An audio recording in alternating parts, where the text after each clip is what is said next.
अयोध्या स्थित श्री राम मंदिर का प्राण प्रतिष्ठा का आयोजन 22 जून 2024 को हुआ था। तब से लेके आज तक 2.5 साल हो गए हैं। अगर एक तरह से देखें प्रिसाइजली 891 दिन, 891 डेज।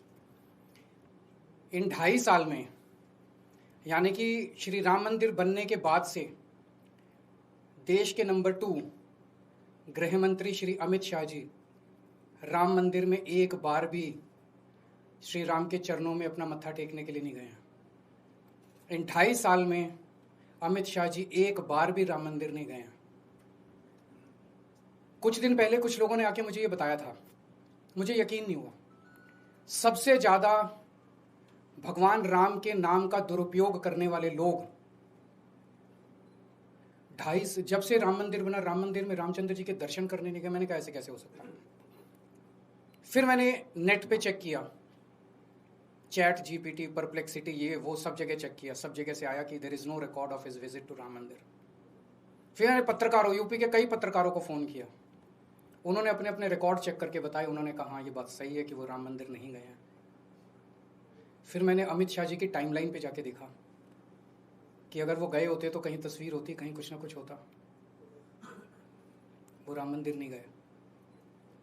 इन 891 दिनों में उन्होंने 42 से ज्यादा बार अपने भाषणों और इंटरव्यू में राम मंदिर का जिक्र किया है और इनमें अधिकतर बार भगवान राम और राम मंदिर के नाम पे वोट मांगे हैं।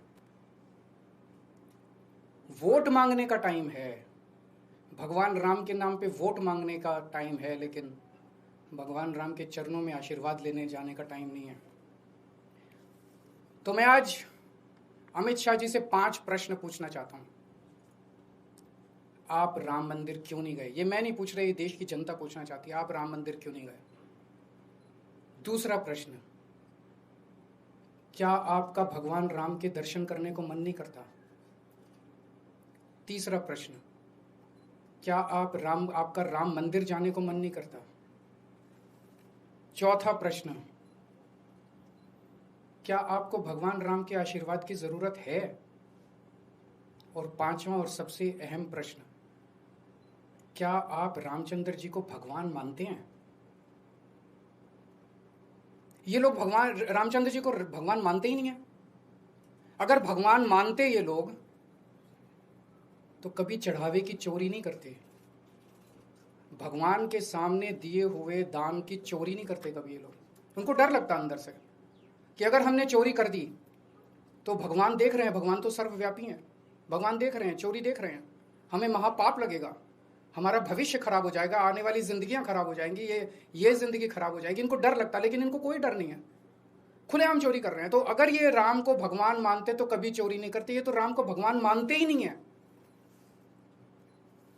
आज तक इतने दशकों से इन्होंने भगवान राम के नाम का इस्तेमाल करके केवल और केवल सत्ता के लिए भगवान के नाम का इस्तेमाल किया है। सत्ता में आने के लिए भगवान के नाम का इस्तेमाल किया है। और भगवान ने इनको क्या नहीं दिया। 21 राज्यों में रामचंद्र जी ने इनकी सरकार बनवा दी, केंद्र में इनकी सरकार बनवा दी। अमित शाह जी भगवान का धन्यवाद करने ही चले जाते राम मंदिर, 101 रुपए का प्रसाद ही चढ़ाते, लेकिन वो वहां नहीं गए। उनको भगवान के आशीर्वाद की जरूरत ही नहीं है। हर सनातनी आज पूरे देश में इस बात से पीड़ित है जिस तरह से चंदा चोरी, चढ़ावा चोरी हुई है, जिस तरह से, और बता रहे हैं कि ये तो टिप ऑफ द आइसबर्ग है जो अभी तक निकल के आया, अभी तो बहुत कुछ निकलना बाकी है। हर सनातनी दुखी है। और जब लोगों को आज पता चलेगा कि अमित शाह जी भगवान राम के नाम पे खुलेआम देश भर में घूम घूम के वोट तो मांगते हैं, लेकिन भगवान राम के दर्शन करने नहीं जाते, तो सोचो कि हर सनातनी के दिल पे क्या गुजरेगी। इन्होंने सनातन को केवल और केवल सत्ता और पैसे के लिए इस्तेमाल किया है। आज केवल आम आदमी पार्टी है जो सनातन के लिए सच्ची भावना से काम कर रही है। अभी पंजाब के अंदर मैं था, हमने हर शहर के अंदर वहां भजन संध्या का आयोजन किया जा रहा है। हजारों की संख्या में लोग आ रहे हैं। लोग कह रहे हैं इस तरह का सनातन के लिए काम करने वाला हमने कभी नहीं देखा। हम लोगों को खाटू श्याम जी, हरिद्वार, ऋषिकेश, मथुरा, वृंदावन, जब हमारी दिल्ली में सरकार थी, अयोध्या जी के हर जगह के हर तीर्थ स्थान के दर्शन फ्री में कराते थे लोगों के। अभी पंजाब के अंदर काली माई का मंदिर बनाया जा रहा है, पटियाला के अंदर उसका पुनरुद्धार किया जा रहा है। लव कुश का भव्य मंदिर बनाया जाएगा। हमारे सनातन के आदर्शों के हिसाब से बहुत बड़े स्केल के ऊपर गरीबों के लिए अच्छे स्कूल बनाए जा रहे हैं, गरीबों के इलाज के लिए अच्छे अस्पताल बनाए जा रहे हैं, मोहल्ला क्लिनिक बनाए जा रहे हैं, भ्रष्टाचार मुक्त शासन दिया जा रहा है, लोगों का पैसा जोड़ जोड़ के उनको सुविधाएं दी जा रही है, अच्छी बिजली, अच्छी सड़कें, अच्छी। जो सनातन है, सनातन आज अगर देश में सच्ची सनातनी पार्टी कोई है तो वो आम आदमी पार्टी है। मैं अमित शाह जी से निवेदन करूंगा कि आज के बाद एक बार कृपया भगवान राम के दर्शन करने अयोध्या जरूर जाएं। अगर आपका कोई प्रश्न है तो बताइए। एसआईटी बनी उसको 15 दिन का और समय दिया गया है जांच के लिए। अब ये समय चलता ही रहेगा, ये सब आंखों में धूल झोंकने वाली बात है। इसके ऊपर मैं कल डिटेल्ड प्रेस कॉन्फ्रेंस एक और करूंगा। ये आंखों में धूल झोंक रहे हैं सब लोगों की, ये फर्जी एसआईटी है, फर्जी एफआईआर है, इन सब का कोई मतलब नहीं है। जो असली चोर हैं उनको बचाया जा रहा है। क्यों बचाया जा रहा है? पूरे देश के लोग पूछ रहे हैं क्यों बचा रहे हैं, बड़े बड़े लोगों को क्यों बचा रहे हैं, छोटे छोटे लोगों के पीछे पड़े हुए हैं। सर, आपके ऊपर में ये आरोप लग रहा है कि हर चुनाव से पहले आप सनातनी हो जाते हैं। पहले आप मैं तो अभी गया था, रुपये पे चाह रहे थे कि लक्ष्मी और गणेश जी दिखे। अभी पंजाब का चुनाव आने वाला है, इसीलिए आप राम मंदिर बार बार आ रहे हैं, सनातनी की बात कर रहे हैं। आप मेरा छोड़िए ना, आप अमित शाह जी से पूछिए कि वो क्यों नहीं गए। 2.5 साल में वो वोट तो मांग रहे हैं राम के नाम पे। एक बार चले जाइए, धन्यवाद कराइए उनका। भगवान ने जिता दिया उन लोगों को 2024 चुनाव, अब तो धन्यवाद तो कर लीजिए। सर, सीजेआई को जो अपोजिशन पार्टी ने पत्र लिखा उसमें आम आदमी पार्टी ने भी साइन किया है। दो वो मुद्दे उसमें जो उठाए जाए हैं मुद्दे सही हैं, इसलिए हमने भी साइन किया। एक पत्र और लिखा गया है, पाकिस्तान भारत के 100 लोगों ने पत्र लिखा है, पीएम मोदी को लिखा है, शहबाज शरीफ को लिखा है कि आज भगवान राम की बात करते हैं, बाकी सारी बातें बाद में। जिन्होंने भगवान श्री राम, देखो तीन लेवल पे उनका नाश होगा। जिन लोगों ने, इन लोगों को ये लगता है कि भगवान राम कोई पत्थर की मूर्त है, उनके चढ़ावे को चोरी करने वाले का कुछ नहीं होगा। उन्हें ये नहीं पता कि भगवान राम कितने शक्तिशाली हैं, वो सर्वव्यापी हैं, वो सर्वशक्तिमान हैं।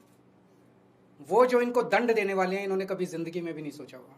एक तो भगवान दंड देंगे, दूसरा कानून को दंड देना चाहिए। मेरे को उम्मीद नहीं है कि जब तक इनकी सरकार है कानून चोरों को दंड देगा। जब केंद्र से और उत्तर प्रदेश से इनकी सरकार जाएगी, और हर राम भक्त को आज ये सोचना चाहिए कि अगर आप चंदा चोरों को दंड दिलवाना चाहते हैं तो सरकार बदलनी पड़ेगी। नई सरकार आके ही दंड देगी। ये सरकारें, मौजूदा केंद्र की सरकार और मौजूदा यूपी की सरकार, इनको दंड नहीं देगी, कभी नहीं देगी, क्योंकि मिले हुए हैं ये लोग। वो बचाएगी, एसआईटी बनाएगी, एसआईटी को 15-15 दिन का एक्सटेंशन मिलता जाएगा, धूल जो थोड़े दिन में भूल जाएंगे। तो अगर हर राम भक्त इनको जो चंदा चोरों को दंड दिलवाना चाहता है, सरकार बदलो। नई सरकार आएगी, वो इनको चंदा चोरों को दंड देगी। तो दूसरी लीगली, और तीसरा समाज। मुझे बेहद खुशी हुई उस दिन जब बार एसोसिएशन ने उनका बहिष्कार किया है। पूरे समाज को, चंदा चोरों को और उनका सहयोग करने वालों का बहिष्कार करना चाहिए।